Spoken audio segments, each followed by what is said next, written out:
नमस्कार दोस्तों, कैसे हैं आप सब लोग। आशा करता हूं कि आप सब लोग बहुत कुशल मंगल होंगे और अपनी लाइफ को बहुत अच्छे से एंजॉय कर रहे होंगे। मैं सेल्समैन अपने इस यूट्यूब चैनल बी सेल्समैन में आप सबका फिर से स्वागत करता हूं। दोस्तों, जब कभी भी हम अपने स्टॉक ब्रोकर के थ्रू कोई भी ट्रेडिंग करते हैं, कोई भी ट्रेडिंग इन्वेस्टमेंट करते हैं, उस टाइम हमें कई चार्जेस देने होते हैं, जैसे कि ब्रोकरेज, एएमसी, गवर्नमेंट के कुछ चार्जेस जैसे कि एसटीटी हो गया, SEBI charges, transaction charges, stamp duty charge, कई ऐसे चार्ज हमें देने पड़ते हैं और इसके ऊपर हमें जीएसटी भी देना पड़ता है। तो कहीं ना कहीं ये सब हमें मालूम होता है, मगर कहीं ना कहीं स्टॉक ब्रोकिंग कंपनियों के कुछ ऐसे हिडन चार्जेज होते हैं जो हमें पता नहीं होता। और जब हम फाइनली जब पूरा रिपोर्ट देखते हैं कि हमने कितनी ट्रेडिंग की है, कितना हमें प्रॉफिट आया है और कितना हमें चार्जेस लगा है, तो उस टाइम जब हम पूरी रिपोर्ट देखते हैं तो हम कहीं ना कहीं शॉक्ड हो जाते हैं कि ये चार्जेस क्यों लगा है, इस चार्ज का क्या मतलब है। तो आज इस वीडियो के अंदर मैं आपको जो स्टॉक ब्रोकिंग कंपनियों के कुछ हिडन चार्जेस होते हैं जो कहीं ना कहीं हमें पता नहीं होता जब हम अपना डीमेट अकाउंट और ट्रेडिंग अकाउंट उन स्टॉक ब्रोकर के साथ ओपन करा रहे होते हैं। तो चलिए आज इस वीडियो के अंदर मैं आपको इन सभी पॉइंटों के बारे में डिटेल में जानकारी देता हूं। और मुझे लगता है कि इसके बाद जब कभी भी आप कहीं नया डीमेट अकाउंट खुलवाएं या फिर जहां पे भी आपका डीमेट अकाउंट है, तो आप वहां पे फ़ोन करके अपने स्टॉक ब्रोकर से पूछ सकते हैं कि मुझे भी क्या ये चार्ज लगता है या नहीं लगता है। तो चलिए शुरू करते हैं।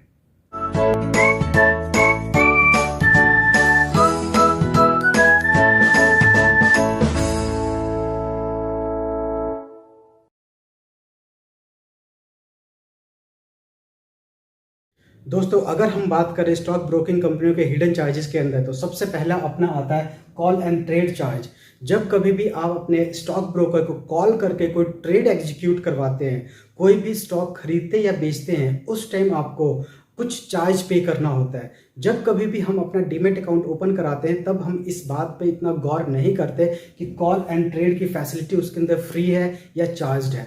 आज के टाइम में भी बहुत सारे फुल सर्विस ब्रोकर कंपनियां हैं जो ये फैसिलिटी बिल्कुल फ्री ऑफ कॉस्ट प्रोवाइड कर रहे हैं, मगर कुछ फुल सर्विस ब्रोकर कंपनियां भी इसका चार्ज भी अब लेने लगी है। और कहीं ना कहीं डिस्काउंट ब्रोकिंग कंपनियां जितनी अपनी हैं, सबकी सब कॉल एंड ट्रेड के लिए हमसे चार्ज लेती है, जो कि 10 रुपये से स्टार्ट होकर 50 रुपये और 100 रुपये तक जा सकता है। इसलिए जब कभी भी आप अपना डीमेट अकाउंट ओपन कराते हैं या फिर ऑलरेडी आपका कहीं पे डीमेट अकाउंट है, तो आप अपने ब्रोकर को कॉल करके ये कंफर्म जरूर करें कि उन्हें कॉल पे ट्रेड कराने का क्या चार्ज देना होता है या वो फ्री ऑफ कॉस्ट है।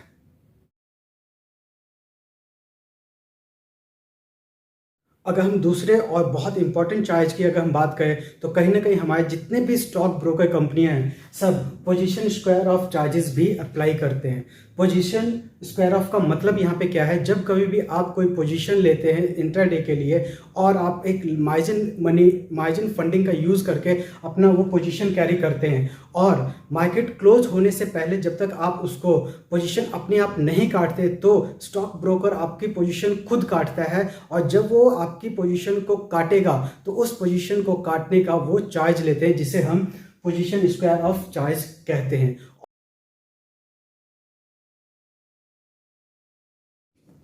तीसरा, ये भी एक बहुत इंपॉर्टेंट है, क्योंकि मार्जिन फंडिंग का हम अक्सर यूज़ करते हैं अपने ट्रेडिंग के अंदर। मार्जिन फंडिंग आपको पता ही क्या होता है कि मार्जिन फंडिंग का मतलब यहाँ पे ये है, अगर मान के चलो आपके पास 1 लाख रुपए है आपके स्टॉक मतलब डीमेट अकाउंट में, और आपको कोई ट्रेड करने के लिए आपको 4 या 5 लाख की ज़रूरत है, तो आप मार्जिन फंडिंग यूज़ करके, कि बहुत सारी स्टॉक ब्रोकिंग कंपनियाँ इंटरडे के लिए 5x तक 5 गुना तक आपको मार्जिन फंडिंग प्रोवाइड करके ट्रेडिंग करने की फैसिलिटी देती है। मगर जब आप मार्जिन फंडिंग का यूज़ करते हुए ट्रेडिंग करते हैं, तो कहीं ना कहीं उस पर भी कुछ परसेंटेज आपको वो इंटरेस्ट के रूप में लगा के मार्जिन फंडिंग पे भी वो एक चार्ज लगाते हैं। जब हम अपने पोर्टफोलियो को चेक करते हैं जिसके अंदर हमने मार्जिन मनी का यूज़ करते हुए जो हमारा प्रॉफिट एक एक्चुअली होना चाहिए था वो कम होता है, उसके पीछे कारण यही होता है कि स्टॉक ब्रोकिंग कंपनियाँ अपना जो भी वो मार्जिन फंडिंग प्रोवाइड करती है उसका कुछ परसेंटेज एज ए इंटरेस्ट वो अपने पास रख लेते हैं। नेक्स्ट अपना हिडन चार्जेस प्लेजिंग चार्जेस भी हो सकता है। हमारे पास मान के चलिए कुछ स्टॉक हमारे डीमेट अकाउंट में रखा हुआ है, इस जिसकी वैल्यू 1 लाख रुपए है, और आज के दिन में आपके पास सिर्फ 10,000 आपके डीमेट अकाउंट में बैलेंस बचा हुआ है, जिससे कि आप कोई ट्रेड कर सकते हैं। मगर आपको जो ट्रेड करना है वो लगभग 50,000 की उसकी वैल्यू है।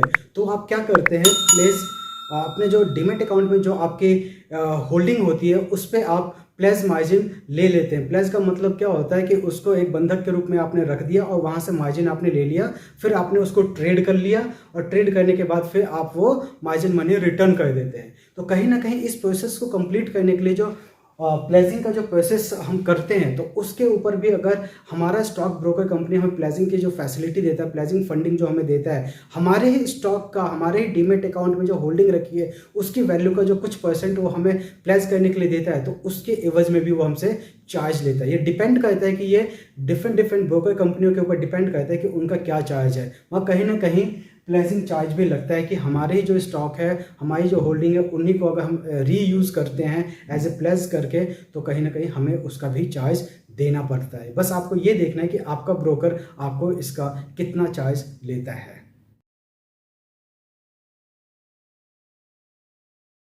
एक और इम्पॉर्टेंट चार्ज होता है जिसे हम डिले पेमेंट चार्ज बोलते हैं। जब कभी भी आप कोई पोजीशन कैरी करते हैं और unfortunately end of the day उसका मार्जिन वैल्यू कम हो जाता है, जिससे कि आपको पोजीशन कटने वाला होता है, बट आप उन्हें कॉल करके बोल देते हैं कि मैं इसमें और फंड ऐड कर दूंगा, प्लीज़ आप इस पोजीशन को कैरी करके रखें। तो कहीं ना कहीं वो म्यूचुअल अंडरस्टैंडिंग पे उस पोजीशन को कैरी कर लेते हैं। मगर अगर आपने मार्केट क्लोज होने से पहले अगर मार्जिन फंड कंप्लीट कर दिया देन ओके। अगर उसके बाद करते हैं मार्केट क्लोज होने के बाद, तो कहीं ना कहीं आपने एक डिले किया है, तो आपको उस डिले का पेनल्टी देना होगा, जो कि डिले पेमेंट चार्ज के रूप में स्टॉक ब्रोकिंग कंपनियां आपसे लेती हैं। अगला एक हिडन चार्जेस होता है, जो कहीं ना कहीं शायद हिडन तो नहीं कह सकते, मगर ये चार्जेस होता है। जब कभी भी आपने अपने डीमेट अकाउंट, ट्रेडिंग अकाउंट के अंदर जब कोई भी पे इन करने के लिए, यानी कि उसमें पैसे ऐड करने के लिए, फंड ऐड करने के लिए कोई मेथड यूज़ करते हैं, जैसे कि आज के टाइम में यूपीआई बहुत पॉपुलर हो रहा है, तो कहीं ना कहीं आज के टाइम में स्टॉक ब्रोकिंग कंपनियां यूपीआई के थ्रू पेमेंट एक्सेप्ट करने के लिए या फिर नेट बैंकिंग के थ्रू भी पेमेंट एक्सेप्ट करने के लिए कुछ चार्ज लेती है। ज़्यादातर जितनी ब्रोकर कंपनियां हैं ये फ्री सर्विस देती है, मगर आज के टाइम में भी कुछ ऐसी डिस्काउंट ब्रोकर कंपनियां स्पेशली ऐसी हैं जो कहीं ना कहीं अगर आप पेमेंट गेटवे का यूज़ करते हैं यूपीआई के थ्रू या फिर नॉर्मली आपका क्या बोलते हैं नेट बैंकिंग के थ्रू, तो वो आपको चार्ज लेती है। डिपेंड ब्रोकर टू ब्रोकर कि आप उसको कि वो कितना चार्ज वो आपसे लेता है। पहले के ज़माने में क्या होता था, पहले चेक चलता था। जब कभी भी, आज से 10 से 12 साल पहले की अगर हम बात करें, तो कहीं ना कहीं जब कभी भी हमें अपने डीमेट अकाउंट के अंदर कोई या ट्रेडिंग अकाउंट के अंदर जब हमें पैसा ऐड करना होता था, तो हम एक चेक इशू करते थे रिस्पेक्टिव ब्रोकर के नाम, और वहाँ से फिर हमारे अकाउंट में वो पैसा हमारे ट्रेडिंग अकाउंट में पैसा आ जाता था। मगर कहीं ना कहीं वो बहुत लंबा प्रोसेस होता था, इसलिए पेमेंट गेटवे का यूज़ होने लगा कि क्लाइंट जब चाहे तब फटाफट पैसे ऐड करे और वो ट्रेड कर सके। मगर कहीं ना कहीं ये फैसिलिटी तो आ गई, मगर आज के दिन में भी कई ऐसी ब्रोकिंग कंपनियां हैं जो पेमेंट गेटवे का भी चार्ज लेती है, यानी कि जिस पेमेंट गेटवे से आप पैसे ऐड करेंगे उसका भी चार्ज लेती है। फुल सर्विस ब्रोकर आज के टाइम में भी कहीं ना कहीं ये ज़्यादातर फ्री देती है। डिस्काउंट ब्रोकर कंपनियां जितनी हैं, कहीं ना कहीं आज के दिन में भी वो चार्ज लेती हैं।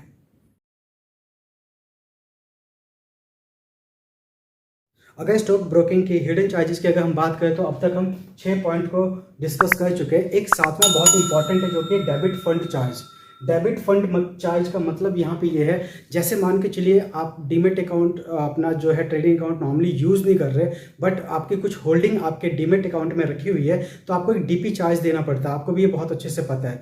किसी वजह से आपने कंप्लीट फंड यूज़ करके आपने कोई स्टॉक परचेज कर लिया है और उसको आपने डीमेट अकाउंट में रख दिया है। अब यहाँ पे आपका जो बैलेंस है वो जीरो शो कर रहा होगा, मगर कहीं ना कहीं आपका डीपी चार्ज लग रहा है और वो ऐड होता रहता है। बहुत से ब्रोकिंग कंपनियां हैं जिसके अंदर वो डीपी चार्ज अगर लगता है तो वहाँ पे नेगेटिव में बैलेंस दिखाता है, और बहुत जगह जीरो भी दिखाता है। अगर जीरो दिखा रहा हो या फिर नेगेटिव में बैलेंस दिखा रहा हो, तो कहीं ना कहीं एक डेबिट का मामला आ जाता है। तो स्टॉक ब्रोकिंग कंपनियां अगर आपका कुछ भी अमाउंट जो डेबिट है उसके ऊपर एक पर्टिकुलर चार्ज वो आपसे लेती है, चाहे आज ले या कल ले या फिर जब कभी भी आप उस डीमेट अकाउंट को क्लोज भी कराएंगे उस टाइम भी वो आपसे चार्ज लेती है। इसलिए ये डेबिट फंड चार्ज का भी आपको बहुत ध्यान रखना है कि आप अपने डीमेट अकाउंट में कभी भी डेबिट फंड ना होने दें, क्योंकि इससे वो आपको एक इंटरेस्ट चार्ज करने लगते हैं। तो आई होप सो आज जो मैंने आपके सामने 7 पॉइंट रखा है, फिर इसे रिकॉल कर देता हूँ कि कॉल एंड ट्रेड का चार्ज आपसे ले सकते हैं, पोजीशन स्क्वायर ऑफ का चार्ज ले सकते हैं, मार्जिन फंडिंग का चार्ज ले सकते हैं,